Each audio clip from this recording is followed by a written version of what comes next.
Eu acredito que tem uma grande parte da galera aqui que é nosso aluno já, né? Eu conheço alguns cursos, né? Eu vim aqui, alguns, e sempre estão lá, todas as quintas-feiras comigo, né, também. E o que a gente vai estudar hoje aqui é basicamente o que a gente vê todas as quintas-feiras. Então, quem já acompanha a gente nas quintas-feiras vai se ligar logo de cara, né? Esse conceito aqui foi o conceito que eu apresentei na primeira aula, foi o conceito de Rule of Law.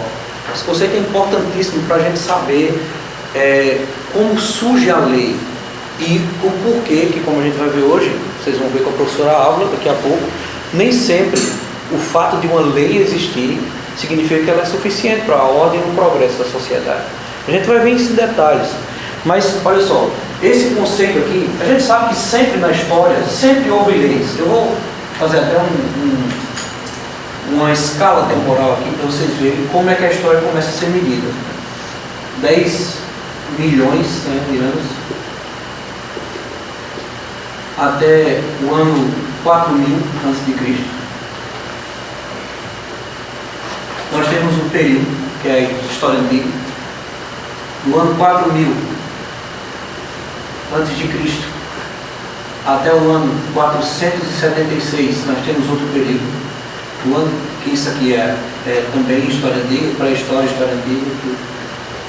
Do ano 476 até o ano 1453, nós temos a Idade Média. 1453 até 1789, começa aqui o período da Idade Moderna, e 1789, que até os dias de hoje, Idade Contemporânea. Por que eu estou dizendo isso e apresentando isso logo de cara? É porque nesses períodos, em qualquer que for dos períodos, sempre houve leis. Sempre. Agora, há uma característica nesse período aqui, ó. Idade Média, 476 até 1453, que é a característica fundamental, que hoje, inclusive, a gente se baseia nela. Foi quando no século VII. Século VII, qual é o ano do século VII? Deixa eu ver quem é bom aí nessa parada de matemática. Século VII. 600. Ano 600 depois de Cristo, né? Ano 600 depois de Cristo. O que é que estava acontecendo no mundo? Olha só, 476 é a data que marca a queda de Roma Ocidental. Quando Roma, lá da Itália, a botinha, cai para as tribos bárbaras. Quando dá o ano 476, Roma Ocidental cai. Por que eu estou dizendo Roma Ocidental? Roma era tão grande que tinha duas capitais, Roma e Constantinopla, duas grandes capitais. E aí Roma do Ocidente cai em 1476. O que acontece aqui? O mundo começa e passa de uma grande e única nação, que era Roma, a fragmentações, que era chamada de, deixa eu ver quem sabe, começa com F, de feudos. Era chamada de feudos, senhores feudais, pequenas terras, que o Senhor dizia assim: olha, você trabalha para mim e eu dou a você proteção e segurança. Os feudos.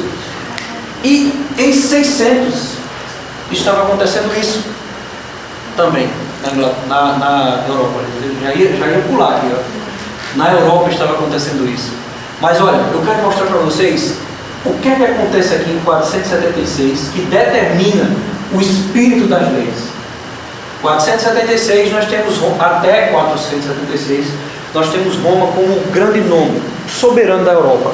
Ninguém poderia se atrever a subjugar Roma. Roma era o império que mandava mesmo, a última palavra era de Roma. Até que, por querer demais, Roma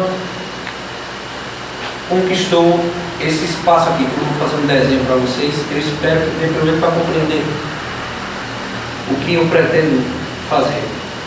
Ficou horrível, mas isso aqui é a Grã-Bretanha. Para cá nós temos o resto da Europa, né? Para cá assim, e aqui nós temos a ilha, a Grã-Bretanha. Inglaterra, Escócia, aqui Escócia, Inglaterra, País de Gales e Irlanda. A Roma se estende para cá. E conquista todo esse território. Em 55 depois de Cristo, com um imperador chamado Cláudio. E a conquista foi tão top que ele ganhou o sobrenome de Cláudios Britânicos. Conquista tudo isso aqui. Aí o que é que acontece no ano 450, 460? As tribos bárbaras que vinham do norte, lá da Alemanha, daqueles países ali, começam a entrar aqui no processo de Pax Romana. Depois vocês olham, a gente não tem tempo para falar disso. E começam a minar as bases de Roma. Pacificamente começaram. Por isso que Roma nem se assustou. E aí depois começaram a ganhar poder. O que foi que Roma, capital, pediu aos soldados que estavam aqui? Ei, desce negada geral e vamos para Roma, para a capital, defender nosso império, porque a gente está perdendo. Os Érulos, os Hunos, os Ostrogodos, todas aquelas tribos. E aí todos os soldados romanos descem para cá. A Grã-Bretanha fica desprotegida. E aí, meus caros amigos, 3 grandes tribos invadem a Grã-Bretanha. Vocês sabem qual foi? Alguém sabe? Uma, pelo menos. Eu disse isso na aula, não estou dando não, porque na nossa aula sabe. Angus.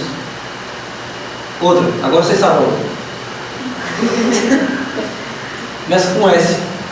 E Saxões. Saxões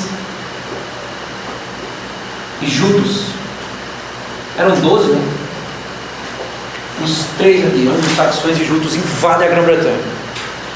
É por isso que a língua inglesa é chamada de língua anglo-saxônica, por causa dessa galera aqui. Os Jutos se perderam na história, a relevância deles. Mas eles invadem, e a partir da invasão dessas 2 tribos, principalmente, a todo o território da ilha da Grã-Bretanha, nós temos a primeira ideia de lei se formando com essa galera. Eles eram bárbaros só no nome, viu, galera? É porque Roma era que nem a Grécia. Tudo que não fosse grego e tudo que não fosse romano, os gregos e os romanos chamavam de bárbaro. Por exemplo, imagine que Santa Cruz é o império. Tudo que não é domínio de Santa Cruz, Japim, São Bento, Campo Redondo, tudo que não é região metropolitana, o polo do Trairi é bárbaro. Embora que o pessoal tivesse uma cultura gigantesca até, os celtas eram um exemplo disso. Mas Roma considerava que era bárbaro. Se não é romano, é bárbaro. Aí olha o que aconteceu. Os bárbaros tomam o poder. E de 600 para lá, são os bárbaros quem tomam o poder da Grã-Bretanha. É o que acontece. Idade Média.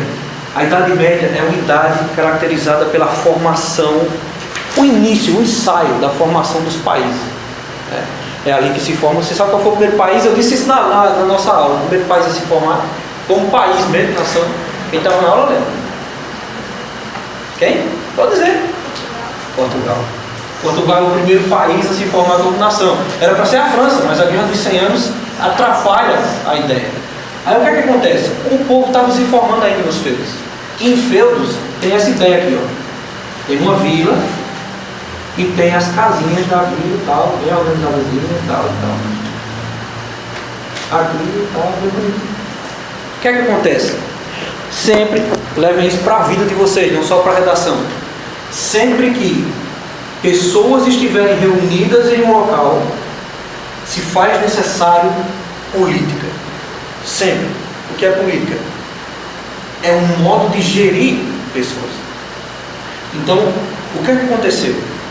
Os bárbaros começaram a se reunir em pequenas vilas. E aí eles começaram a perceber que havia problemas entre as pessoas, diferenças normais. Como, por exemplo, imagine só que cidadão da casa A, dessa vila aqui, ele vai passando na rua, aí tem aqui um cidadão da casa Z, e ele passa na rua e um cachorro do cidadão da casa Z está aqui, o cachorro vem tentando morder o cidadão da casa A e ele dá um chute no cachorro. O que é que acontece? O que é que vocês acham que acontecia? Se eu for da casa Z, eu estava enferrado. Eu já ia dizer, pode ser o começo de uma guerra, né? Para os bárbaros da Bretanha, para os anglos e os saxões, não era. Sabe como é que eles faziam? Se houvesse um problema desse, aí eles pegavam uma casa aqui em comum, qualquer uma que fosse. Imagina essa casa aqui, a casa E.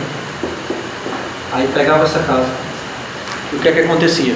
Eles reuniam todo mundo da vila dentro da casa. E dentro de uma assembleia que eles chamavam de Village Moot em inglês. Isso é importante porque eles dão uma credibilidade maior.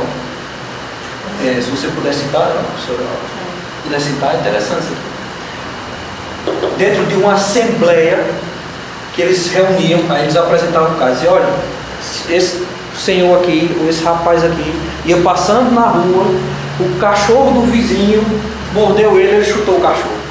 Na verdade foi uma ameaça, ele já chutou o cachorro. O que é que acontecia aqui?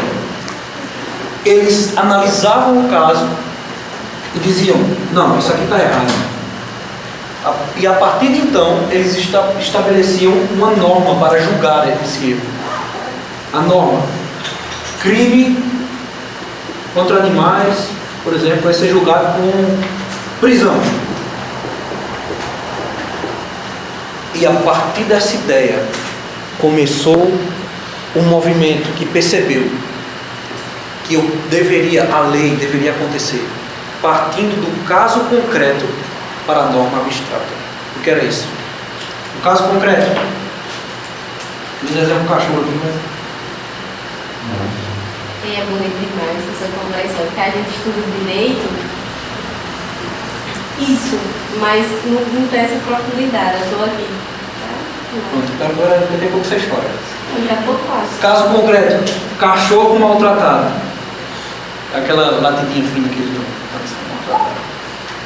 Norma abstrata: uma lei criada para defender o cachorro. O britânico percebeu que essa era a melhor maneira de gerir uma sociedade. A lei não surge assim, ó. De repente um grupo de monges estava no monastério e decidem assim, Senhor, a partir de agora, Pai, dá-nos uma lei para governar esse povo. Não foi assim. Foi dos casos reais que eles desenvolveram o que era certo e o que era errado. Foram vendo na prática o que é certo e o que é errado. E aí aconteceu. Quando era uma vila, vilas muito, apenas uma vila. Mas quando os interesses se batiam entre vilas, né, aí eram as hundred, que eram as assembleias de 100 ou mais casas, né, que eram as vilas. E quando era uma assembleia de um número muito grande de vilas, que era chamado de condados, até hoje são na Grã-Bretanha, eram as Shire Moots, que era a assembleia dos condados. E aí, quando o rei, uma figura do rei tinha que decidir, o que acontecia? Aí era um fenômeno chamado Waitanay Moot, que era só o rei e os seus... o pessoal mais chegado ali. Daí surge a ideia de senadores, né? É importante até dizer isso. E dessa ideia, meus amigos, olha que massa, surge o conceito de Law of the Land. Vocês vão saber agora o que é esse conceito. Vocês sabem, vocês só não sabem que sabem. Law of the Land. Você já viu dizer que lá nos Estados Unidos tem 50 estados, o Brasil tem só 27, os Estados Unidos tem 50. Lá nos Estados Unidos já ouviram dizer que tem estados que permitem a pena de morte e estados que não. Já ouviram dizer isso? Surge daqui, dessa ideia. Por quê? Porque na vila, se fosse estabelecida uma lei aqui na vila, a lei era soberana na vila. Um condado não poderia abolir a lei, anular a lei da vila. Lei da terra, Law of the Land. A terra, a pequena porção da vila era sagrada ali. Se a vila estabelecesse uma lei, ninguém mais mexia. Aí você sabe que os americanos são descendentes disso aqui, dos ingleses. E aí quando eles chegam nas terras da América, o que é que eles dizem? A lei vai ser a mesma. Eu aqui na minha terra desenvolvo a minha lei, você para lá desenvolva a sua. Nessa terra aqui, somos nós quem mandamos. Law of the Land é isso. A lei impera na terra, e a lei que impera na terra é a lei que o seu povo escolhe. Isso, por isso que, por exemplo, lá nos Estados Unidos, quando os caras vão voltar, por exemplo, consumo de maconha, né? Sim. Califórnia é tranquilo, você vai na farmácia e compra e vem para casa. Já vem fumando, fuma em casa onde você quiser. Você sabe que alguns estados... Já outros estados mais conservadores isso não é possível. Exatamente. Aí tem estado que enrolador, tem estado que não enrolador. Porque lá é bem essa ideia mesmo. Quais são os estados, a Álvaro tocou num ponto interessante, quais são os estados conservadores? Aqueles que no início desenvolvem as ideias dos federalistas, que são os caras apoiados por John Adams. Daqui a pouco a gente vai falar dele aí, bem rapidinho. Não vou perder tempo não, sem prolixo não. Mas olha só, essa ideia se desenvolve, mas de vez em quando na Inglaterra tem um grupo de reis que queria abolir essas ideias aqui. Quando o homem, já viu aquele filme Coração de Leão, Coração Valente? Alguém já assistiu? Coração Valente? Top. É rico que eu choro muito. Né? Você não assiste nada que é bom, né? Coração Valente é top, meu amigo. Assiste depois. É a história de Ricardo Coração de Leão, o maior rei da Inglaterra. Ricardo morre nas cruzadas, que é aquele fenômeno de sair da Europa e combater lá no Oriente Médio. E aí o que acontece? Quem assume no lugar dele é seu irmão. Olha o nome do cara, o nome do irmão dele, João Sem Terra. Por aí você já tira. Foi bom ou foi ruim esse livro? Pra mim foi bom. Foi péssimo. Ele começou a quebrar a ideia que os ingleses tinham desenvolvido logo no início de sua formação. E sabe o que acontece? Em 1215, um grupo de barões, e o povo mesmo, normal, povo, que nem nós, coloca uma espada na cabeça do rei, João Sem Terra, e obriga ele a assinar a Magna Carta. A Magna Carta é a expressão do direito inglês. É ela quem é a constituição dos ingleses. E ela dizia mais ou menos isso: não haverá taxação sem representação. Sabe o que o rei estava fazendo? O rei estava sentado lá no seu trono e de repente dizia: vou já criar um imposto aqui para taxar o povo. Aí o grupo de ingleses vai lá e diz: não haverá taxação sem que antes passe pelo Congresso, sem que antes o Congresso aprove. O rei não colocará exércitos na casa dos civis em tempos de paz.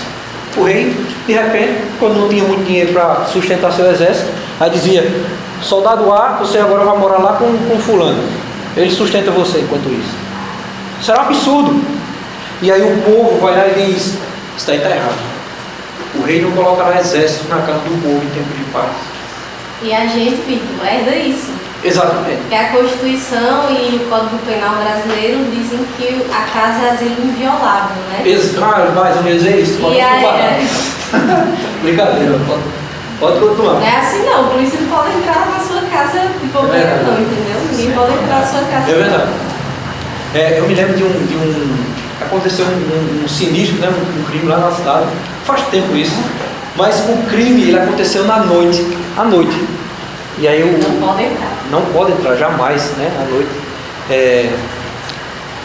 Jamais não, a não ser em flagrante, né? A não ser que seja um flagrante muito isso. Bem escrito, né? De novo ela cometeu um gasto grande. Não ia deixar, não.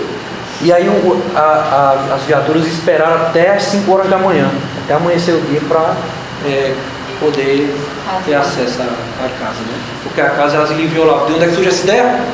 Daqui, dos ingleses. É por isso que os ingleses são... Eu pago um pau danado para os ingleses. Aí olha só, eu não consegui traduzir direito, é por isso que eu coloquei Lawful Trial by Peers. O que é isso? É daqui que surge a ideia do seguinte: eu cometi um crime, aí eu sou classe média. Pronto, eu vou ser mais claro, que aqui talvez não seja um exemplo que eu ia dar. O inglês da Idade Média comete um crime, ele é um camponês. Como é que ele era julgado? Pelo nobre. Era julgado pelo nobre. Mas após essa lei, ele foi julgado pelos camponeses. Exatamente. Pelos iguais. Depois do Lawful Trial by Peers, o que é isso traduzindo? A lei e o julgamento pelos pares. Ou seja, eu sou camponês, eu vou ser julgado pelo júri de camponeses. Mesma categoria, exatamente. Não tem lógica eu ser julgado por um grupo de nobres, porque o nobre não está nem aí. A elite, quando foi que a elite se importou com o povo?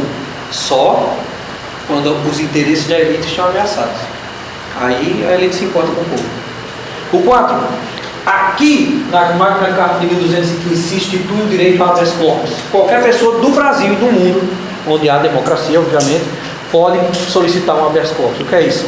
Você acha que, por exemplo, eu fui preso Aí minha avó, analfabeta, acha que a prisão que aconteceu comigo foi injusta. E ela defende alguns parâmetros para essa injustiça. O que é que ela faz? Pede um habeas corpus e eu sou surdo. Somente. Toda pessoa do Brasil, pode ser aquele cara que fala igreja, pode ser essa pessoa, pode solicitar um habeas corpus e terá o direito. Porque essa ideia surge aqui. Esse é o verdadeiro iluminismo da Europa. A França cometeu alguns erros na Europa do iluminismo. Agora, a Grã-Bretanha é a luz da Europa. É por isso que os Estados Unidos é tão... Exatamente. É por isso que os Estados Unidos é a democracia mais consolidada do mundo. Porque essa galera veio daqui, dessas ideias. Quando o rei dos bretãos, dos ingleses errava, era o próprio povo que corrigia eles. Aqui nós temos um Brasil gigante e uma série de políticos. Um congresso que se eu colocar uma lona vira circo, se eu murar vira hospício. Mas ninguém acorda para essa realidade. Ah, não. Na Alemanha, em 2004, a Alemanha subiu 30 centavos na gasolina. A Alemanha parou. Os alemãos pararam. Ninguém foi trabalhar mais. Mostrando que quem manda no poder é o povo. Todo poder manda no povo. Aqui, institui-se que os barões escolheriam os 25 representantes para fazer o rei cumprir a Magna Carta. O que é isso? Se não o Congresso Nacional. Surgindo aí nessa ideia. E falando dos americanos agora, quando o Mayflower sai em 1607, rumo à Inglaterra, rumo à América descoberta, no meio do Oceano Atlântico, eles se reúnem em uma assembleia. Lembra? Assembleia, lembra alguma coisa? Costume deles. Eles se reúnem em uma assembleia dentro do navio e dizem: nós estamos chegando em uma terra onde não há leis, mas a lei ela vai dentro do nosso coração. Então, aqui no oceano, eles disseram: nós iremos aqui, não vamos deixar para chegar lá. Aqui nós iremos instituir nossa lei. E no meio do Oceano Atlântico, os primeiros americanos instituíram suas leis. E aconteceu uma série de conflitos. Por quê? Porque os americanos, sabendo das leis que eles possuíam, lutavam contra as ideias da monarquia do rei. O primeiro grande acontecimento foi em 1770, o massacre de Boston. Lembra do que eu falei ainda há pouco agora na Carta Magna? Olha esse ponto aqui, ponto 2. O rei não colocará exércitos na casa dos civis em tempos de paz. Sabe o que estava acontecendo? 1670, o rei George VI colocando soldados na casa dos civis americanos em tempos de paz. Os americanos, incomodados com essa situação, começaram a protestar, fazer protestos em Boston. E aí um grupo de soldados da coroa, se sentindo ameaçados, abriram fogo contra uma multidão e mataram. Mais de 90% daquela multidão era composta por jovens. Eles mataram os jovens. É nesse caso que entra a figura de John Adams, o segundo presidente dos Estados Unidos. Ele que vai julgar e vai... ele que vai defender os soldados. Ele era advogado. E ele defende os soldados. Aí olha só, o que é que acontece com a defesa? Os soldados são absolvidos. Aí o que é que o rei faz? George VI. Ele diz: não, esse julgamento aí não valeu não. Pode trazer os soldados para cá, para a Inglaterra, que eles vão ser julgados aqui. Lá eles são absolvidos. Aí os americanos ficam com raiva. Por quê? Porque eles não reconhecem os americanos como ingleses. Quando os americanos chegam na América, eles não querem ser americanos, eles querem ser ingleses que vivem em outro país. Eu sou um inglês que vive em outro país, em outra terra, somente. Não quero nem em outro país, né? Em outra terra. Mas o rei não reconhece. Para o rei, aquele povo que vivia nos Estados Unidos, no que hoje se compreende como os Estados Unidos, era um povo sem nacionalidade, sem terra. Aí sobe o ódio do povo. E o ódio do povo se leva ao Boston Tea Party, que é a festa do chá de Boston. O que é que aconteceu? Lembra? Agora eu vou lembrar para vocês. Isso em 1215 se instituiu. Olha a data. 1215. Olha aqui. Não haverá taxação sem representação. Sabe o que é que o rei fez? Em 1773, muito tempo depois, aumentou sobremaneira a safra de chá na Inglaterra. Quando aumenta uma coisa, isso é um princípio da economia. Não sei se vou cometer uma gafa aí, vou colocar um vídeo no Instagram. Mas eles vão importar. Mas olha, quando aumenta o produto, geralmente os preços caem. É isso, né, Álvaro? A oferta e demanda. Quando aumenta o produto, os preços caem. Tem muito banana, preço cresce. Tem muito banana, preço cai. Aí o que aconteceu? A safra de chá na Inglaterra disparou. Aí olha, eles começaram a vender o chá a 5 centavos a unidade. Mas para os americanos eles vendiam a 7 centavos. Aí o que os americanos fizeram? Opa! Que não. Olha aqui. Não haverá taxação sem representação. Vocês querem aumentar o imposto sobre nós? A gente exige um congresso para que a lei seja passada. E aí o rei inglês debochou dessa situação. O que é que aconteceu? Quando os ingleses chegaram na costa de Boston, os americanos pegaram os ingleses, derramaram óleo. Primeiro tiraram a roupa dos soldados, né? Deixaram eles nus no meio do povo. Derramaram óleo neles, colocaram penas e obrigaram eles a andar, a desfilar no meio de Boston. Essa situação provocou sobremaneira o rei, que declarou guerra aos Estados Unidos. Não aos Estados Unidos, às colônias, né? As 13 colônias. E aí, aqui eu coloquei até na aula também, mas eu coloquei aqui um dos discursos que para mim é um dos mais bonitos da história. Esse discurso aí, que é o discurso de Patrick Henry, que era o representante do estado da Virgínia, 3 estados para definir. E ele disse assim: em vão, senhores, estendo o assunto, os cavaleiros podem gritar paz, paz, paz, mas não há paz. A guerra de fato já começou. O próximo galeão que vier do norte trará aos nossos ouvidos o som de armas se chocando. Os nossos irmãos já estão prontos no campo. Por que estamos nós aqui parados? O que é que esses cavaleiros querem e o que eles terão? É a paz tão querida e a vida tão doce que devem ser compradas ao preço de correspondente escravidão? Que Deus Todo-Poderoso não permita. Eu não sei que rumos outros tomarão. Quanto a mim, me dê a liberdade ou me dê a morte. Os Estados Unidos é a maior democracia do mundo. Eles nunca sofreram um golpe militar, nunca sofreram sequer ameaça, só agora com Trump. Mas olha só, por quê? Porque arde dentro de seu povo a vontade pela liberdade.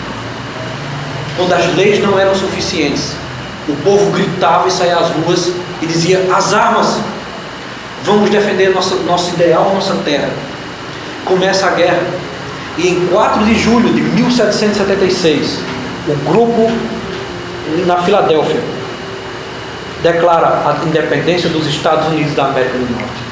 E aí começa uma guerra sangrenta, que ao final dá aos Estados Unidos o direito de ser um país. Os ingleses não reconheceram, né? Quando os ingleses perdem a batalha, eles entregam a bandeira a um general francês, ao invés de entregar a George Washington. Eles entregam ao general francês porque não reconheciam. E olha só, é interessante que, a título de história, tem um trecho no hino americano que diz assim,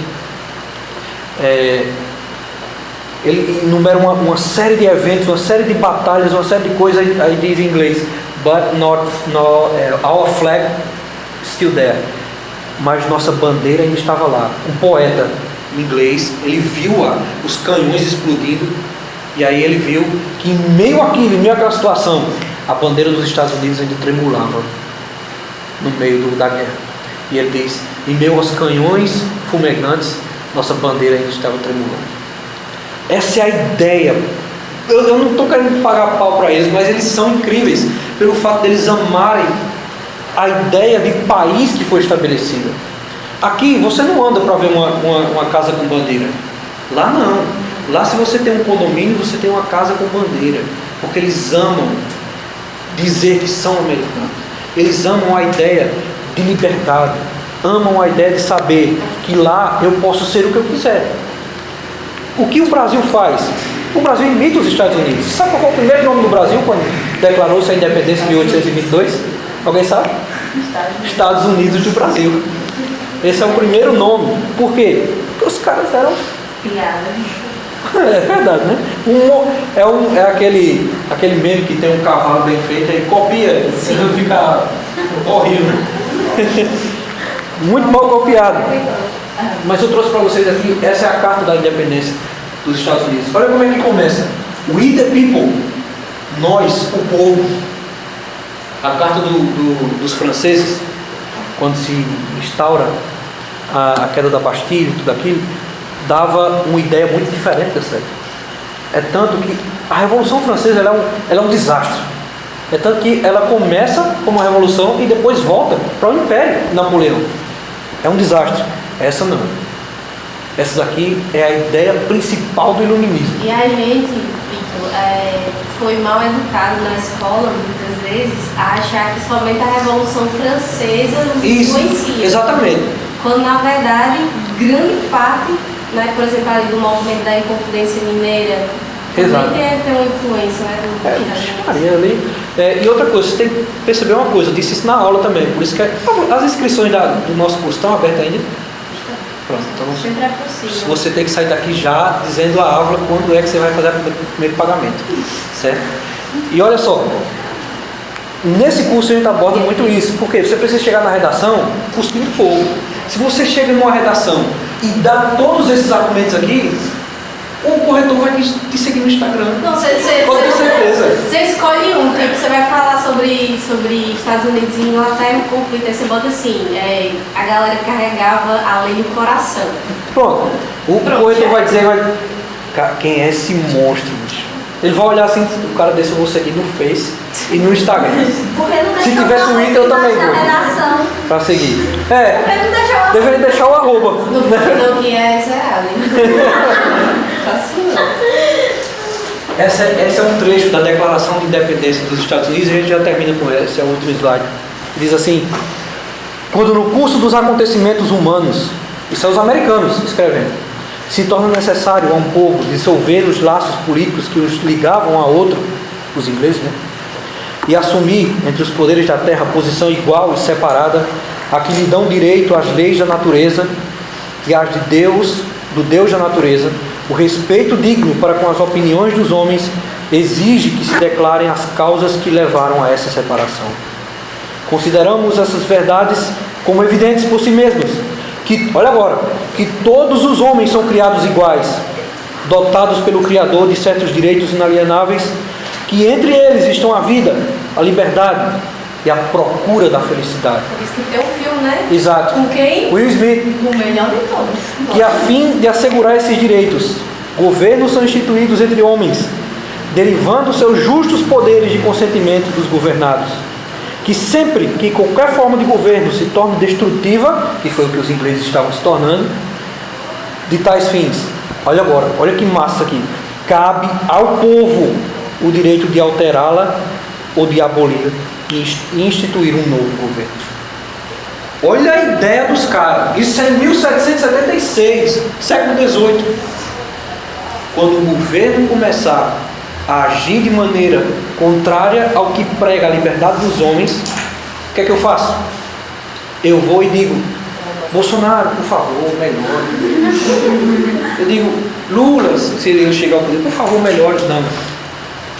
Eu deponho esse poder. Isso não é ser rebelde, não. É uma prerrogativa do povo, sabe? É até um pouco esquisito dizer isso. Você está incitando um golpe? Não. É que quando um governo começar a agir contra o seu povo, ele não tem mais razão de existir ali. Essa é a ideia. O povo é quem manda. E quando nem mesmo leis são suficientes, o povo tem que lutar, sair às ruas e dizer: nós precisamos consertar as leis, porque as leis não estão sendo suficientes. É isso, meus queridos. Espero que vocês tenham gostado. E vamos para a redação, cuspindo fogo aí, para, com certeza, termos esse